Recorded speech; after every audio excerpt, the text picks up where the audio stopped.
안녕하세요. 저는 장사를 하면서 먹고 살고 있는 40대 여성입니다.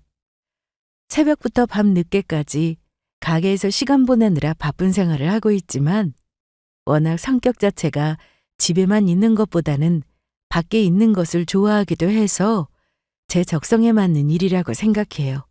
무엇보다 저 스스로 힘으로 일하면서 이만큼이나마 잘 지낼 수 있다는 것도 만족스럽고요. 그래봤자 돈 번다고 고생하고 일하는 건데 뭐가 그렇게 좋겠냐고 생각하실지도 모르겠어요. 하지만 같이 사는 사람한테 무시당하면서 제 살림이나 살아주는 사람 취급당하다가 이렇게 제 업장 가지고 제 일 당당하게 하면서 살게 되니 밥벌이가 결코 만만치 않다는 것을 실감하면서도 그때보다는 생활하는 게 훨씬 만족스러울 수밖에 없더라고요. 제 말에서 어렵지 않게 짐작할 수 있겠지만 결혼한 이후로 제 처우가 그리 좋지 못했습니다.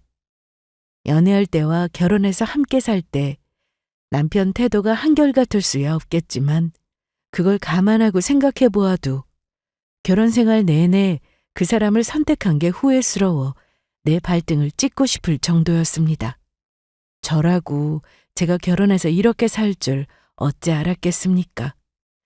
속인 놈이 나쁜 거지 속은 제가 잘못한 게 아니라며 수백 번, 수천 번을 되뇌었지만 그럼에도 불구하고 제 신세가 한심스럽고 처량하게 느껴지는 것만은 어찌할 도리가 없더라고요.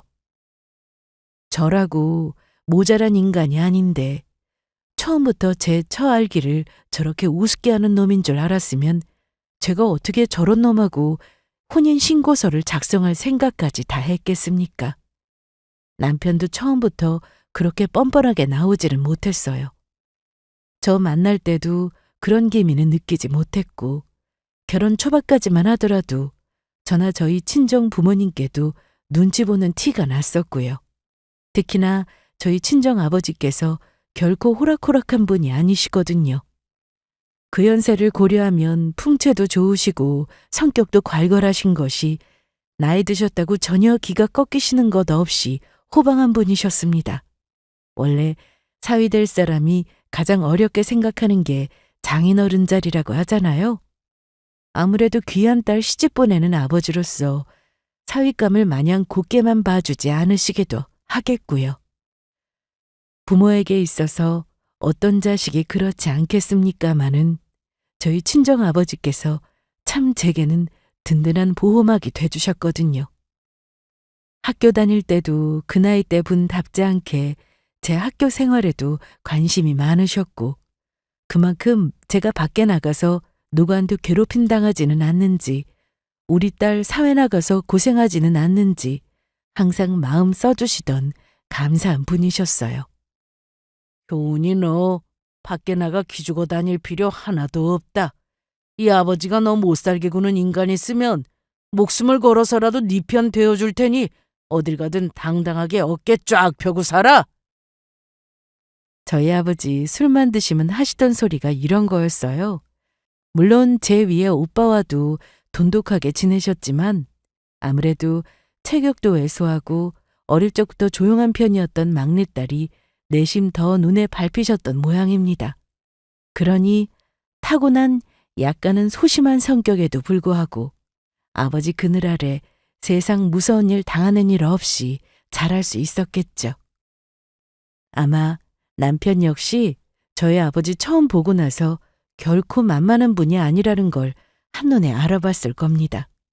그 사람은 저희 아버지 풍채에 비하면 덩치도 그렇게 큰 편이 아니고 그렇게 기가 센 사람은 못 되거든요. 결혼 허락 받으려고 처음 저희 집 와서 인사드렸을 때 바짝 긴장한 것이 물론 결혼 허락 받기 위한 긴장감 때문이기도 했지만 저희 아버지 위용에 기가 죽기도 했을 겁니다. 원래 친정이 든든해야 시집가서도 과시당하는 일 없이 당당하게 어깨 펴고 살 수 있다고들 하잖아요. 남편 놈이 섣불리 자기 본색 드러내지 못했던 것도 저한테 함부로 대했다가 장인어른한테 멱살이라도 잡혔다가는 기도 묘별이라는 것을 알았기 때문일 겁니다. 그런 남편 태도가 돌변한 것은 저희 아버지 떠나시고 난 다음이었습니다. 결혼하고 1년 가까이 되었을 때 갑작스럽게 친정아버지께서 암에 걸리셨다는 것을 알게 되었거든요. 걱정할 거 하나 없어. 이 나이 먹도록 암 한 번 안 걸린 사람이 더 드물다더라. 네 아빠 다른 건 몰라도 건강 하나만큼은 누구한테 뒤처지지 않는 거 알지? 그러니 효은이 너 그렇게 울 거 없어. 태산 같던 아버지 암 발병 소식에 자식으로서 든든하게 위로는 해드리지 못할 망정 겁이 나서 훌쩍훌쩍 울고 있는 저를 보며 친정아버지께서 오히려 저를 위로해 주셨습니다. 아버지의 그 말을 믿고 싶었지만 안타깝게도 병의 진행 속도가 너무 빨랐어요. 진단받고 채 3개월을 채우지 못하시고 아버지께서는 임종을 맞이하게 되셨습니다. 효은아, 그저 호상이라고 생각하자. 긴 병에 장사 없다고들 하더라.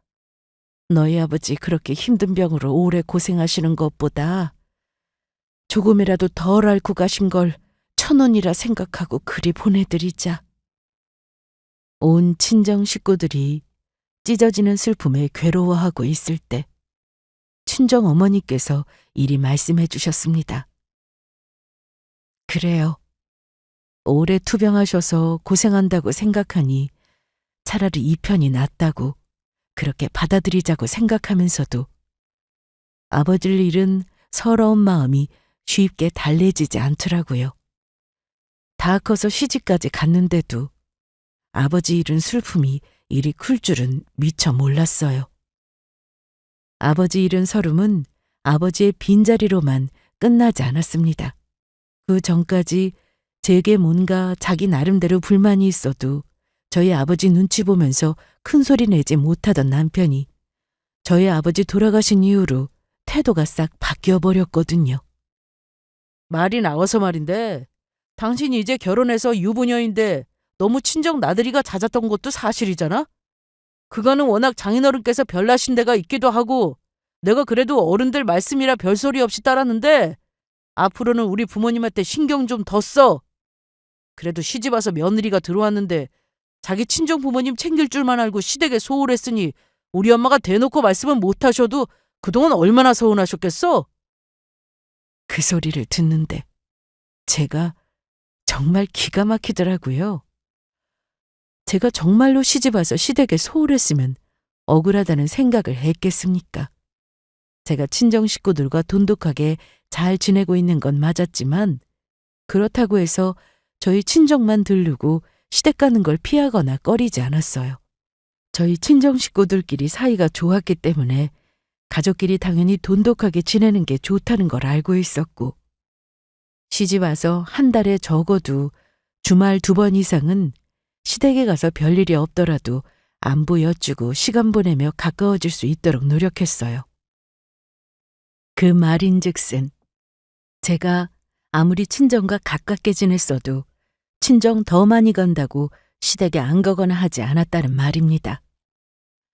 제 몸이 2개도 아닌데 그게 어떻게 가능했겠어요? 그러니까 한마디로 남편 저 소리는 이제 눈치 볼 장인어른 안 계시니 살판난 남편놈이 제 버릇 한번 잡아보겠다고 한 소리나 다름없었습니다. 아빠 돌아가시고 처음 남편놈 본색을 드러나는 그 말을 듣고 있자니 어처구니가 없어서 대꾸도 제대로 못하겠더라고요. 아무리 남자들이 장인 무서운 줄 안다는 소리 듣기는 했습니다만 그렇다고 저희 아버지 떠나자마자 저렇게 태도를 싹 바꿔요? 남편은 괘씸한 짓거리는 여기에서 끝나지 않았습니다. 당시에 저도 돈을 벌고 있었거든요. 지금은 가게 일을 하고 있습니다만 그때는 결혼 전에 다니던 회사 계속해서 다니고 있었어요. 결혼해서 첫 아이 임신하기 전까지는 회사 쉴 생각이 전혀 없는 저였습니다. 결혼을 하더라도 여자의 경제권 문제는 중요한 일이지 않습니까? 물론 저희 아버지 돌아가시기 전까지는 저한테 다른 눈치를 주거나 하지는 않는 남편이었으나 그럼에도 저 스스로 경제력을 갖추고 있어야 아쉬운 소리 할 일도 없고 제 주장 당당하게 할 수 있으리라 생각했고요. 아마 많은 기혼자 여성분들께서도 저 같은 생각을 가지고 계실 거예요. 이렇게 두 사람이 같이 벌고 있으니 양가에 돈 쓸 일 생길 때 항상 반반씩 각출해서 용돈이든 선물이든 해드렸고요. 그러면서도 그거 불만스럽게 생각해 본 적은 없었습니다.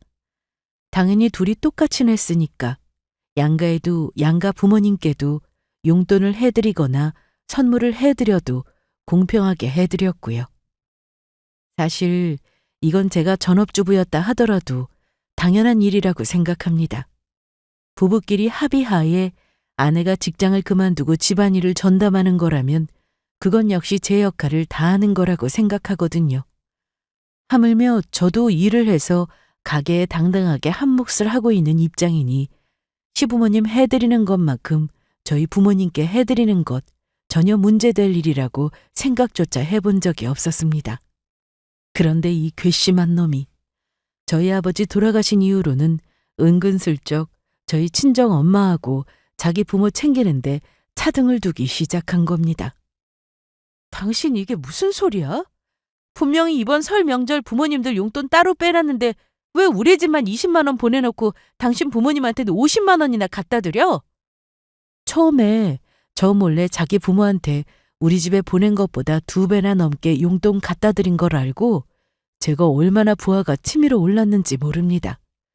둘이서 각각 30만 원씩 각출해서 각자 부모님들 용돈 해드리기로 되어 있는데 그 남편이라는 놈이 저희 엄마한테 갈 용돈 10만 원 뚝 떼서는 자기 돈 10만 원까지 더 보태다가 제 부모를 해드린 거예요. 처음에 그 사실을 알고 뭐 이런 양아치 심보가 다 있나 싶더라고요.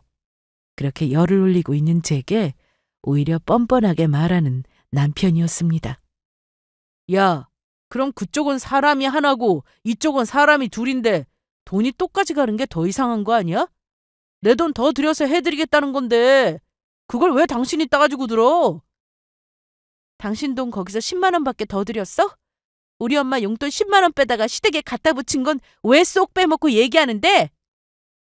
지금 돈 10만 원 가지고 진짜 사람 치사하게 군다.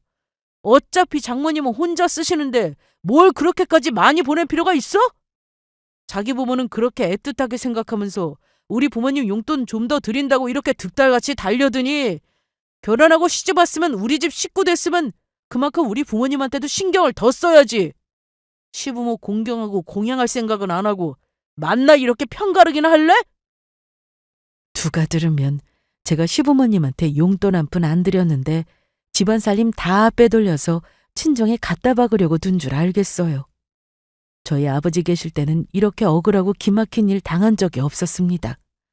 이제 나이든 장모 홀로 있으니 우리 친정 같은 건 겁낼 필요도 없다고 생각하는 건지 어떻게 이렇게 저나 제 친정 대하는 게 달라졌나 기가 막혔어요. 가뜩이나 아버지 돌아가신 이후로 상심이 크셔서 그런지 자꾸만 여기저기 아픈 곳이 많아지셨던 친정 어머니셨습니다. 아무래도 예전보다 나이가 많이 드셨으니 병원 갈 일이 잦아질 수밖에 없었지만 아버지 떠나신 지 얼마 안 되고 자식들 다 출가해서 본가에 홀로 계시는데 몸도 안 좋다고 생각하면 가뜩이나 딸 자식으로서 가슴이 아프고 마음이 미어지는 듯 했습니다. 아버지 돌아가신 지 얼마 되지도 않은 마누라 감사한지는 못할 망정 이렇게 대놓고 자기 부모와 제 친정 대접을 달리하다니 어떻게 자기도 부모 있다는 인간이 이렇게 홀로 남은 내 엄마 우습게 여기고 시부모만 챙길 수가 있답니까? 제가 무슨 수로 저런 놈을 예쁘게 볼 수가 있었겠어요?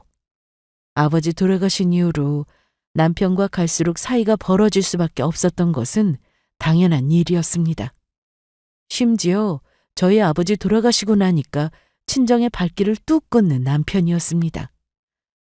제 놈이 안 가는 건 둘째치고 제가 저희 친정 들락거리는 것까지 못마땅하게 생각하더라고요.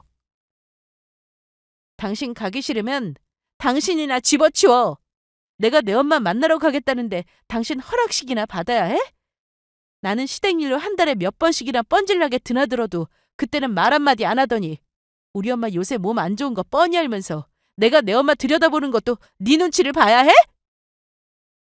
네가 우리 엄마를 그렇게 애틋해하고 공경했으면 내가 이러겠냐? 내가 못한 건 또 뭔데? 용돈을 챙겨도 당신 부모한테 더 챙기고 그거 아니더라도 당신 생활비 야금야금 빼돌려서 당신 부모 보약이며 여행 보내드리며 한다는 거 내가 모를 줄 알아? 어떻게든 트집 잡아보려는 남편한테 제가 소리를 빽 질렀습니다. 저도 제 부모 그리 홀다는 남편놈한테 호락호락하게 당해주지만은 않았거든요.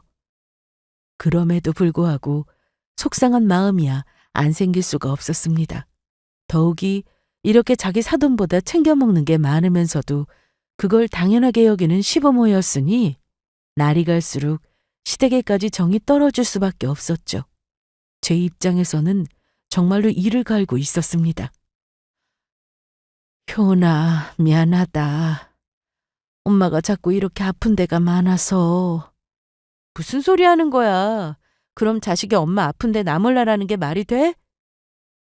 무릎이 안 좋아지셔서 수술해야 한다는 말을 듣고 나서 친정엄마 얼굴에 수심이 깊게 드리웠습니다.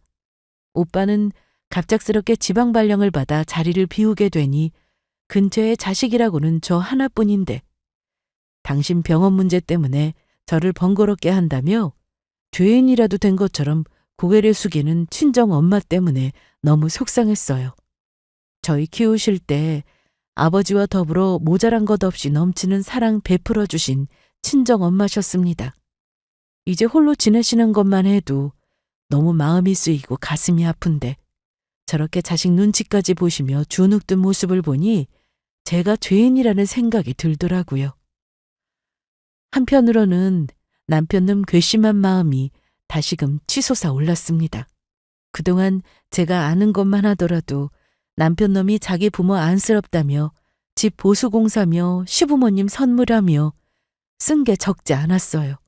제가 알고 있는 게 그 정도니 제가 모르는 건 더 많았겠죠. 그놈은 제 눈치도 안 보고 대놓고 자기 부모만 챙기면서 그렇게 실속을 챙기는데 내가 우리 엄마 병원 가는 것까지 이렇게 자식 눈치를 보게 해서 되겠나 싶었습니다. 어차피 저도 돈 벌고 있었어요. 남편놈이 자기 부모한테 하는 거 반만큼이라도 했다면 저도 아깝다는 생각하지 않고 제가 버는 돈 죄다 남편과 공유하고 시댁도 더 잘 챙겼겠지만 상황이 그렇지가 않지 않습니까? 결혼했다고 직장 그만두지 않고 경제권 꽉 쥐고 있기를 잘했다고 천만 다행이라는 생각이 드는 순간이었습니다. 물론 일이 이 지경까지 오게 될지는 몰랐지만요. 애초에 엄마 병원에 모시고 가면서 수술이나 입원에 드는 일체의 비용 제가 부담할 생각이었어요. 그래, 이러려고 돈 버는 거지. 분명 제가 저희 친정엄마 병원비나 입원비 내드린 걸 알면 그 밴댕이 소갈딱지 놈이 일길이 날뛸 것이 뻔했습니다. 그래봤자 고작 100만 원 남짓되는 돈이었어요. 남편놈이 시댁에 했던 거랑은 비교조차 되지 않는 적은 돈이었습니다. 그렇다고 가만히 있을 남편놈 성정은 아니라는 건 진작 알고 있었지요. 자기가 한 건 생각도 안 하고 또다시 출가 외인이니 뭐니 조선시대에나 통용될 개소리를 나불낼 놈의 모습이 선하게 그려졌습니다. 제가 피땀 흘려 고생해서 번 돈 제 부모한테 쓰면서 왜 놈한테 그런 소리까지 들어야 합니까? 당연히 애초부터 제가 친정엄마 병원비 해드리는 건 남편에게 말할 생각조차 없었습니다. 아예 남편놈한테는 그냥 지나가는 소리로 엄마가 무릎 수술을 하신다는 얘기만 했지 그 이외에 병원 다니시는 얘기나 입원하시는 얘기나 일절 하지도 않았어요. 솔직히 그때는 감정이 상할 만큼 상해 있는 상황이었기 때문에 그런 자세한 얘기 오순도순 나눌 상황도 아니었고요. 어차피 내 돈들이 할 일인데 허락은 가당치도 않은 소리였고요. 그냥 조용히 처리할 생각이었습니다. 그러니까 남편이 제가 저희 엄마 병원비 도와드리려고 했다는 걸 알게 된 것은 순전히 우연이었어요. 그날은 외근이 있어서 평소보다 조금 일찍 집에 도착해서 환기한다고 테라스 문을 활짝 여는데 마침 친정엄마한테서 전화가 걸려왔습니다. 효은아, 너 엄마 병원비 네가 결제했다며? 엄마 아직 그 정도 능력은 돼. 알지. 그래도 내가 하고 싶어서 그런 거야. 가뜩이나 너 회사 다닌다고 바쁜데 엄마 병원 쫓아다니게 한 것도 미안해 죽겠는데 뭘 그런 것까지 네가 대신 내려고 해. 자식이 돼서 엄마 입원한다는데 수술비랑 병원비 좀 낼 수도 있지. 뭘 그렇게 대단한 거 받은 것처럼 얘기해. 가뜩이나 엄마한테 너무 해드린 거 없어서 죄송스러워 죽겠는데. 얘가 지금 무슨 소리를 하고 있어? 세상에 너 같은 딸이 또 어디 있다고. 세상 둘도 없는 효녀라도 된 듯 제 편을 들어주시는 친정엄마 말씀에 눈물이 핑 돌았습니다. 처가를 우습게 보는 것도 모자라 자기 부모 더 챙기느라 사위라는 놈이 자식 가슴에 대못을 받고 있는 걸 아시면 엄마 마음이 얼마나 찢어질까 싶어 가슴이 꽉 막히는 기분이었어요. 간신히 목소리를 가다듬고 그런 엄마께 말씀드렸습니다. 엄마, 남들이 들으면 병원비라고 도와드린다고 생색내기도 민망할 지경이야. 그래봤자 고작 돈 100만 원 되는 해드리는 건데 그러지 말아요. 엄마 이럴 때마다 나 정말 속상해. 그동안 우리 키우면서 엄마 아빠한테 받은 게 얼마인데 나는 그저 엄마 아픈 데 없이 오래오래 옆에 있어주는 그것 말고는 바라는 거 없어요. 효나, 고맙다. 엄마 생각해주는 건 우리 딸내미밖에 없네. 그렇게 엄마와 도란도란 통화를 마무리하고 돌아서는데 갑자기 버럭 들이치는 고함에 놀라서 기절할 뻔했어요. 뭐? 돈 100만 원? 야, 너 그 돈이 어디서 나서 또 친정에 빼돌리겠다는 거야? 엄마랑 통화하는데 정신이 팔려서 남편이 집에 들어온지도 몰랐습니다. 그리고 들어왔으면 들어온 거지 사위가 돼서 장모님 병원비 100만 원 해드린다는데 눈이 뒤집혀서 그걸 도둑놈처럼 엿듣고 있어요? 누가 들으면 제가 집안 기둥뿌리라도 뽑아서 친정엄마한테 갖다 바친 줄 알겠어요. 야, 너 귀 먹었어? 빼돌리긴 뭘 빼돌려? 내가 번 돈으로 내 엄마 병원비 해드린다고 하는데. 너 그 소리를 들으면 장모님 그렇게 많이 편찮으시냐? 괜찮으신 거 맞냐? 인간으로서 그거부터 먼저 묻는 게 도리라는 생각은 안 들어? 나한테 한마디 상의도 없이 제멋대로 병원비까지 내려고 한 주제에 뭘 잘했다고 큰 소리를 쳐? 내가 못한 건 뭐가 있는데. 그러는 니놈이 나한테 허락받고 그렇게 니네 집 갖다 바친 거였어? 내가 번 돈, 고작 돈 100만 원을 내 임의대로 못 써서 너한테 이런 소리까지 들어야겠어? 내가 너보고 우리 엄마 병원비 내래? 내가 니놈 눈치 보느라 우리 엄마 편찮으신데 시원하게 병원비 한번 못 내고 살아야겠냐고! 내가 내 힘으로 도와드리겠다는데 이런 것까지 네 눈치 보면서 왜 너랑 같이 살아야 되는데? 벌어도 내가 벌었지 네가 벌었어? 야, 나 같으면 시부모님 수술하신다고 하면 내가 먼저 병원비 도와드리겠다고 운이라도 떼보겠다. 네가 그러고도 사위냐?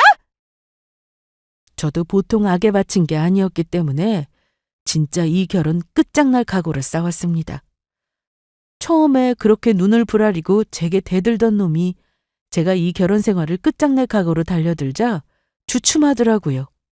저를 제 입맛대로 길들여 지 결혼 생활 편하게 만들 속셈이었지. 딱 보기에도 그놈이 저랑 이혼할 생각 같은 건 없어 보였어요. 내칠 마음 있으면 진작 내쳤겠죠.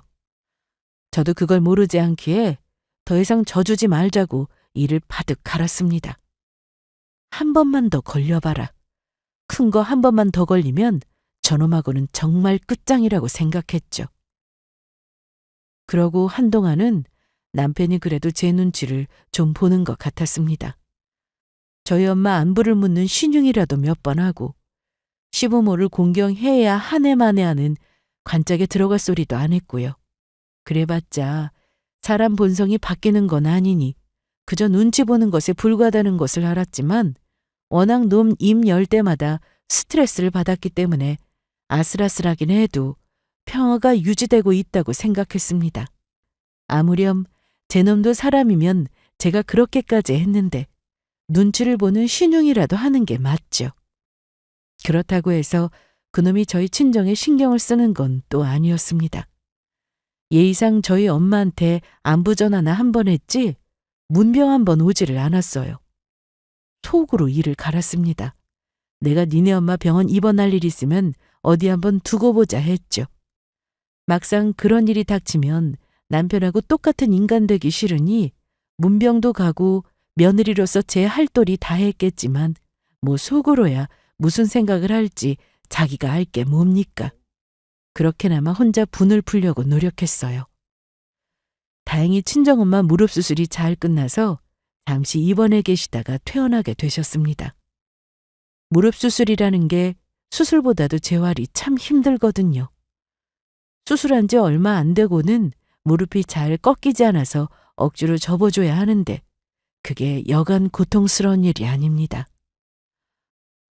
효은아, 퇴근했으면 집에 가서 쉬지. 가뜩이나 엄마 입원해 있을 때 연차까지 써서 옆에 붙어 있느라 너 몸이 말이 아닐 텐데 뭐 한다고 또 이리로 왔어? 엄마 얼굴 보고 싶어서 왔지? 엄마가 보고 싶어서 간 게 맞기도 하지만 그 고통스러운 걸 아무도 없는 집에서 엄마 혼자 하시게 두고 싶지 않아서이기도 했습니다. 집에 가봤자 꼴 보기 싫은 남편 놈 면상이나 봐야 하는데 그럴 바에야 우리 엄마 다리 회복하는 거 돕는 게 훨씬 가치 있는 일이라고 생각했어요. 그러다 보니 집안일이 어떻게 돌아가고 있는지 방심할 수밖에 없었습니다. 그렇다 한들 제 마누라가 아픈 장모님 돌본다고 정신없는 그 틈을 타 그런 짓거리까지 벌였을 거라고는 제가 어떻게 상상이나 했겠습니까? 일을 벌여도 항상 상상을 초월하는 놈이었습니다. 사부인 무릎은 좀 괜찮으시다니? 아직 힘드셔서 옆에서 많이 도와드려야 해요. 저 친정 가는 걸로 또 꼬투리 잡을까 싶어 일부러 더 괜찮다는 소리 안 하고 그렇게 얘기를 했더니 남편을 비롯한 시어머니 얼굴이 떨떠름해졌습니다. 이제는 저들 표정이 어떻든 저 사람들 눈치 보겠다고 내 부모한테 소홀하게 대하기는 싫었어요. 그러다 시댁이 이사 간다는 주제가 화제로 떠올랐습니다. 남편과 시부모가 자연스럽게 이야기하는 꼴을 보니 저야 처음 듣지만 저들끼리는 제 문제로 얘기가 많이 오갔던 모양이었습니다. 이 집도 구옥이고 손봐서 사는 것도 일인데 그냥 아파트 하나 사서 들어가는 게 더 낫겠어. 그 소리를 듣자마자 남편 기색부터 살피게 되더군요.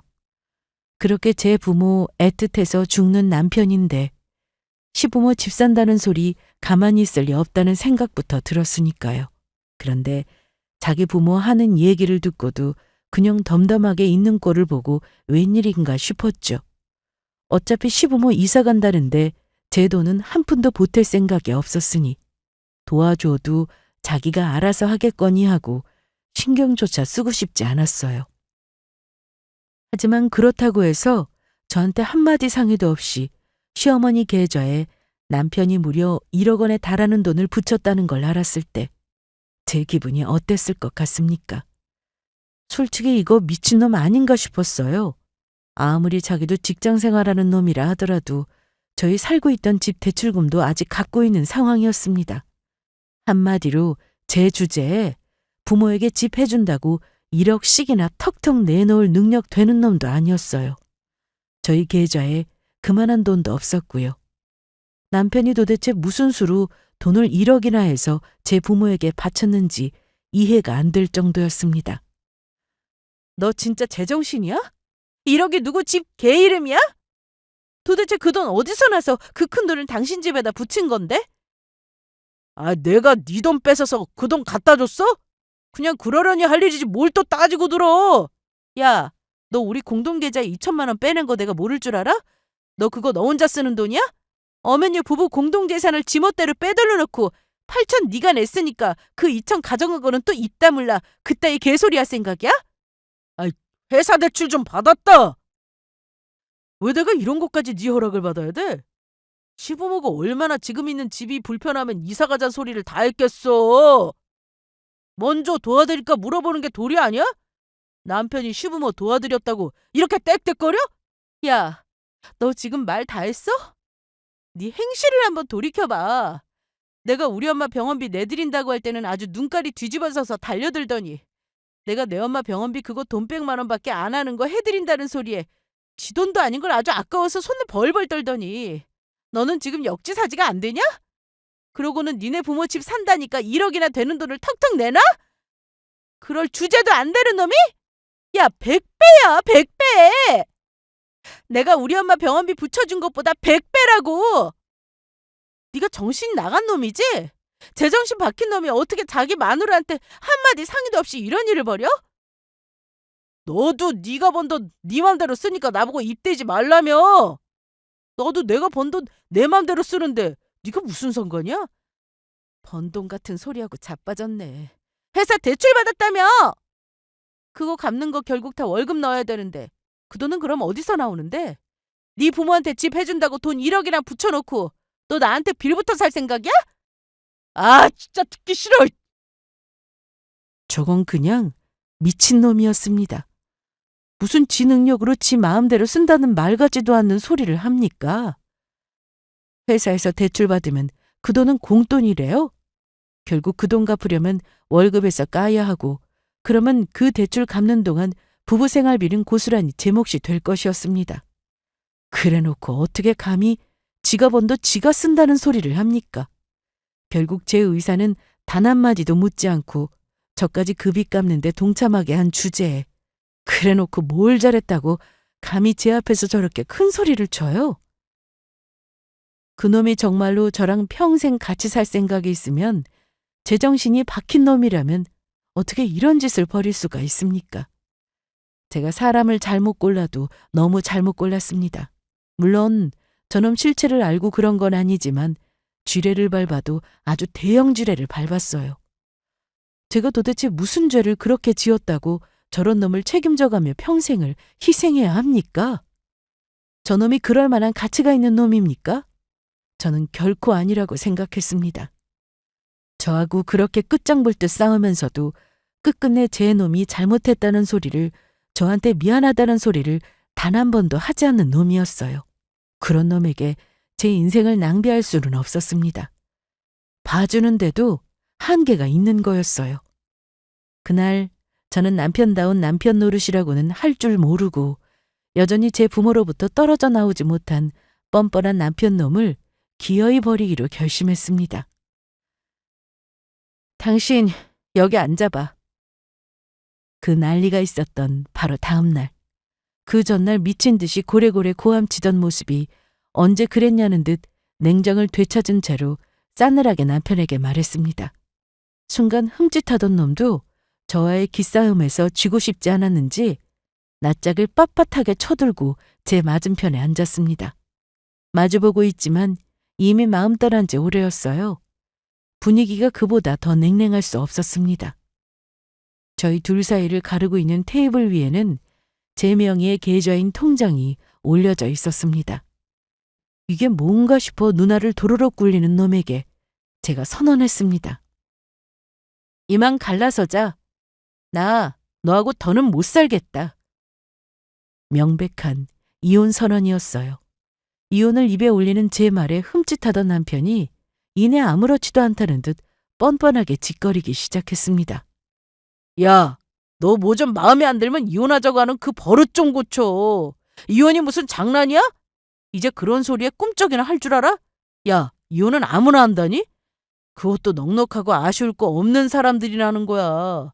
너 당장 나랑 갈라서면 이 집 문제부터 해결해야 될 거 많은데 너 돈 좀 번다고 그걸로 지금처럼 살 수 있을 것 같아? 어디 가서 나 같은 남편하고 살 수 있다고. 한마디로 제 이혼 소리에 코웃음을 치는 놈이었어요.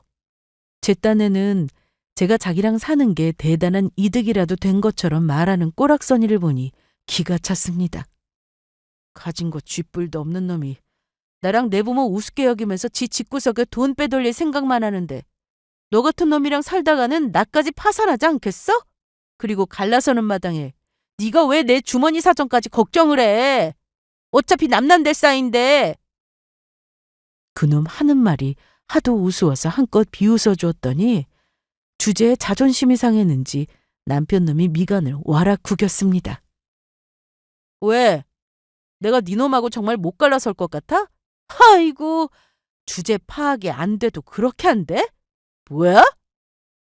내 말이 진짠지 거짓말인지 궁금하면 앞에 그 통장 한번 펼쳐보든지. 아까부터 놈 시선이 통장에 꽂혀 있다는 걸 모르지 않았습니다. 돈이라면 환장하는 놈이니 궁금하기도 했겠죠. 놈이 제 눈치를 보며 주섬주섬 통장을 열어보았습니다. 뭐야? 나 몰래 무슨 돈을 꿍쳐놨길래. 문장을 다 마치기도 전에 놈이 놀라서 말을 잇지 못했습니다. 통장 속 액수를 제 눈으로 목도한 후로 턱까지 덜덜 떨리는 꼴을 보니 사람이 그렇게 우스워 보일 수가 없더군요.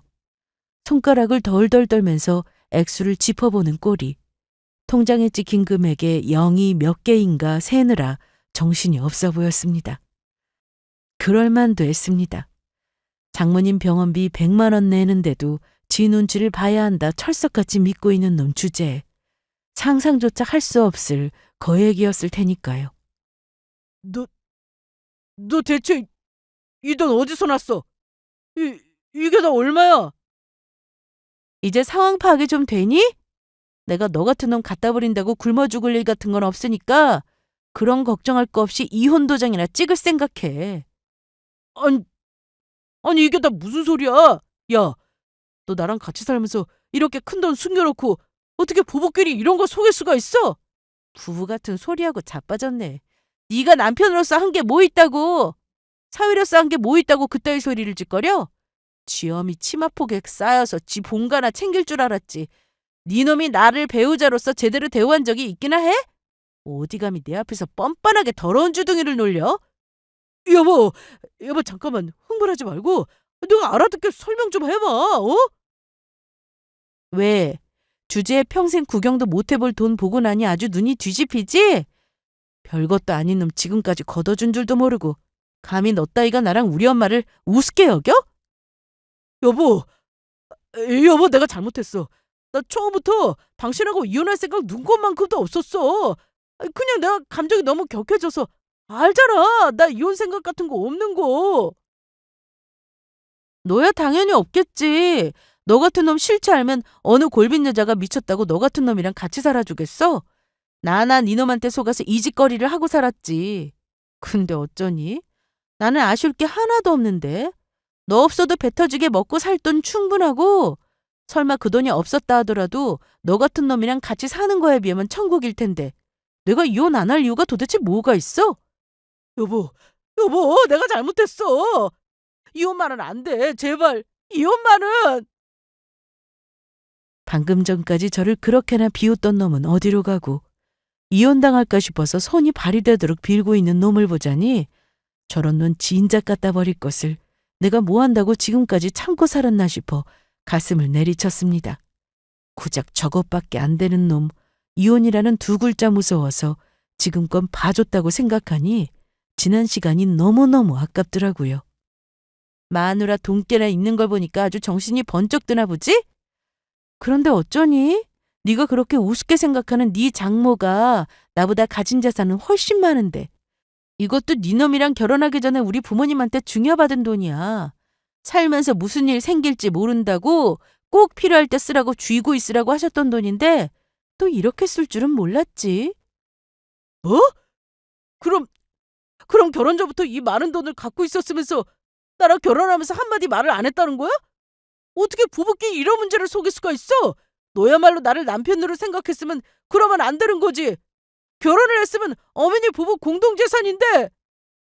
방금 전까지 제 앞에서 싹싹 빌던 놈이 갑자기 무슨 발작 버튼이 눌린 건지 벌떡 일어나서는 눈을 까대짓고 제 앞에서 고래고래 소리를 질러댔습니다.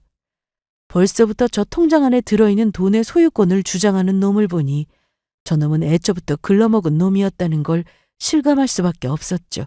마치 제가 대단한 악행이라도 저질렀다는 듯 배신감에 부들부들 치까지 떨고 있는 놈을 보자 빨리 저놈하고 인연을 끊어야겠다는 생각이 들더라고요. 그 꼴을 보고 있으니까 어찌나 괘씸하던지 저도 흥분해서 도저히 참을 수가 없었습니다.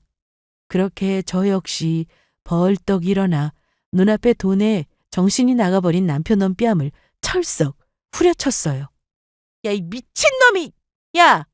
이 빈대 새끼가 이제 내 재산에까지 눈독을 들여? 이 거지 새끼가 돈독이 올라서는 감히 주제에 지금 누구 돈에 침을 흘리는 거야? 나야말로 내 부모한테 내가 받은 돈인데 이혼하고 갈라서면 평생 볼 일 없을 너 같은 놈한테 말을 하든 말든 네 놈이 이 돈하고 무슨 상관이 있다고? 이 통장에 들어있는 돈 10원 한 장 내 놈하고 일절 관계없는 돈이야. 뭐 이런 강도 같은 놈이 다 있어? 저한테 귀싸대기 제대로 한 대 후려맞고 나자 그제야 퍼뜩 정신이 돌아온 모양이었습니다. 제발 이혼하지 말아달라고 개처럼 빌어도 통할까 말까인데 거기다 대고 눈앞에 거액의 눈에 뒤집혀 오히려 이혼의 빌미를 더 제공하고 말았으니 놈도 아차 싶었겠죠. 다시 납작 엎드려 비는 놈이었습니다. 여보 미안해. 내가 잠깐 눈이 돌았었나 봐. 내가 당신하고 부모님 그렇게 서운하게 해드렸는데 내가 진짜 미친놈이야. 내가 미친놈이야. 그러면서 바닥에 제 머리를 쿵쿵 찢는데 솔직히 제 눈에는 쇼로밖에 보이지 않았습니다.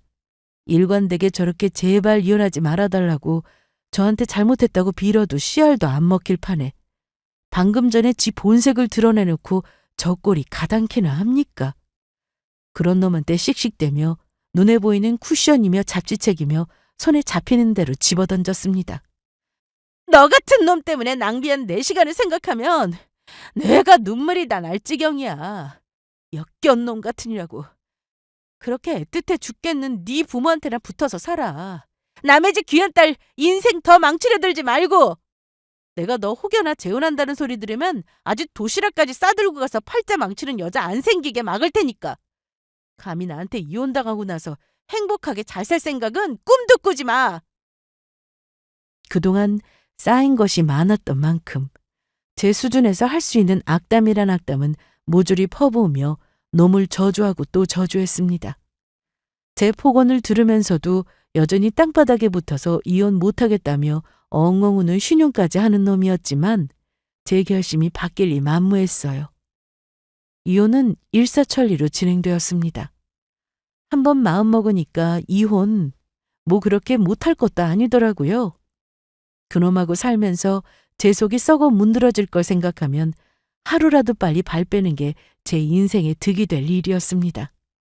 그동안 놈이 제 집에 돈 빼나른 정황이나 저나 저희 엄마 관련해서 폭언한 것들 녹음해둔 증거 자료들 착착 모아둔 덕에 이혼은 수월하게 진행되었습니다.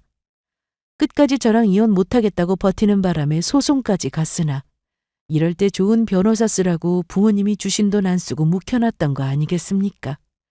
아마 돌아가신 아버지께서도 저런 놈 떼어내는 데 썼다고 하면 잘했다고 하실 거예요. 당연히 재산분할이나 위자료도 제 쪽에 유리하게 책정되었습니다. 솔직히 그 돈이 아쉬웠다기보다는 최대한 남편놈한테 타격을 크게 입히고 싶었다는 게 맞을 겁니다. 제가 그놈 때문에 한 마음고생이 얼마인데요. 제 놈도 좀 당해봐야 하지 않겠습니까? 저희 살던 집 처분하는 것만으로는 아마 그것도 해결이 다 안 되었을 거예요. 거기다 놈이 갚아야 할 게 그것만 있나요? 집 대출에 회사 대출까지. 놈한테 걸려있는 대출만 2개 아니었습니까? 그 뻔뻔한 주둥이로 자기 번 돈으로 부모 집 파는데 보탰다고 했지만 사실 그놈이 제가 번 돈에 기생해서 얹혀 살 거라는 속셈은 뻔했잖아요. 그런데 그 짓 해줄 저한테 이혼당한 것도 모자라 뜯긴 돈도 상당하니 그 돈 메울 생각하면 피눈물이 나겠죠. 여보, 내가 잘못했어. 나 우리 집에 갖다 준 돈 1억. 그것도 도로 달라고 했어. 그것도 도로 다시 받아올 테니까 제발 한 번만 다시 생각해 줄 수 없을까? 이혼 확정이 났는데도 미련을 떨고 있는 놈을 보니 어지간히 궁지에 몰린 게 아니겠다 싶어 시원스레 박장대소가 터졌습니다. 너희 부모가 그래서 그 1억 도로 토해낸다디? 어림도 없는 소리하고 있네. 그 뻔뻔한 양반들이 퍽도 그러시겠다. 그리고 내가 그 돈 아쉬울 사람으로 보여? 그렇게 자기 부모 애틋해 죽더니 돈 1억으로 뱉어내라 못 내놓는다 개싸움을 하고 있을 전 남편 놈과 전 시부모 꼴을 생각하니 아주 고소하기가 깨소금 맛이더군요. 꼴 좋다. 제 마누라 우습게 여기고 천치 취급하더니 네 꼴을 좀 봐라. 네가 보기엔 지금 누가 천치 같니? 마지막까지 제 앞에서 눈물 글썽거리는 놈을 한껏 비웃어주고는 후련한 마음으로 법원을 나섰어요.